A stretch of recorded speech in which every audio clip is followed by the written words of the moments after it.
Hey, how's it going, everybody? Mopar Mike from Nielsen Dodge Chrysler Jeep Ram. Had a customer that had a question about how to access the Sirius XM ID information. So I wanted to show you guys real quick, so come take a look.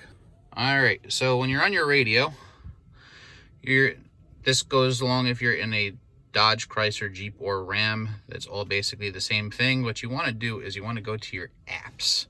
You're going to click on apps.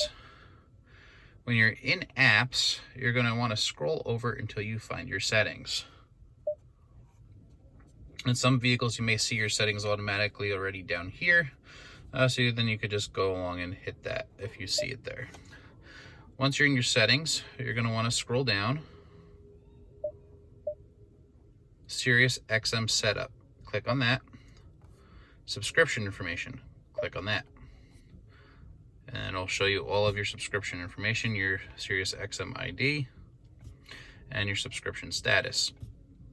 If you need to call Sirius XM, they give you the phone number right there. So basically, if you already have an XM subscription, you buy a car from us, which you get the 1-year free subscription, you want to just give them a call, have them freeze your account, and basically put that on the back end of your free 1 year. This way you're not paying for it unnecessarily, since you do get that. If you have any other questions, reach back out to me. You can call, text 973-970-8156.